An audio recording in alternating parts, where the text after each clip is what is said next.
জন্য ইতিপূর্বেও আমরা আপনাদের কাছে বলে গেছি, খুবই অসুবিধা এরা বিক্রি করতে, যেন আমাদের এই রাস্তাটা অতি দ্রুত পাকা হয়ে যায়।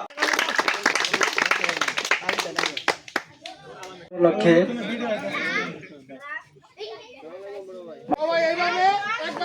আমরা যারা বিষয়টি ঘোরাফেরা করতেছি, দয়া করে তারা অনেক ছাত্রছাত্রী বিদ্যালয়ে আসতে পারে না। বাঁকাই প্রশাসনের কাছে দাবি জানিয়ে আপনার প্রতিষ্ঠানটি এখানে এই প্রতিশ্রুতির কোনো প্রতিফলন আমরা পাই নাই।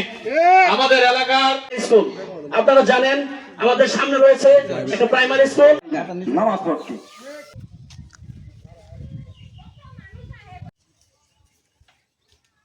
এটা ভুল হয়েছে যে বর্ষাকালে বৃষ্টি কাছে ডুব নাই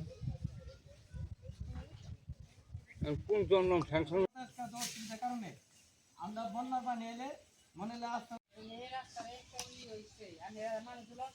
মারাও যায়।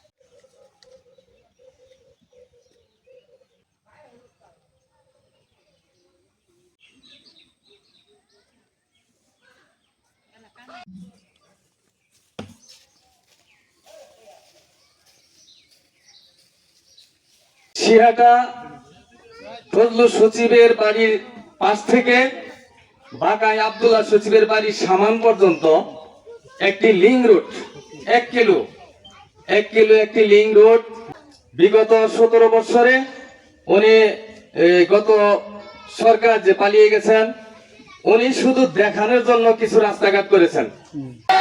আমাদের দাবি, আমাদের মিথ্যা প্রতিশ্রুতি আপনারা দিবেন না। আজকে আমাদের সাথে আমাদের মেলান্দ এবং বিএনপির বিভিন্ন নেতৃবৃন্দরা আছেন। আপনাদের কাছে আমরা একটাই দাবি, আমাদের আপনারা নির্বাচনের আগে যে প্রতিশ্রুতি দিয়েছিলেন সেই প্রতিশ্রুতি আপনারা রাখবেন, এই আশাবাদী আমরা। আমাদের যে প্রতিশ্রুতি দিয়েছেন আপনারা রাস্তা করে দিবেন, এবং এই পূর্বে যে জনপ্রতিনিধি যারা এই প্রতিশ্রুতি দিয়েছিল তারা কিন্তু রাখে নাই। আপনাদের কাছে আমাদের অনেক বিশ্বাস আছে, এবং এই রাস্তা আমরা যে কোনো বলে আপনারা আমাদের এই সহযোগিতা করবেন, এবং আমাদের বর্তমান যে এমপি মহোদয় আছে ওনার মাধ্যমে আমাদের এই রাস্তা আপনারা করে দেবেন, আমাদের প্রাণের দাবি।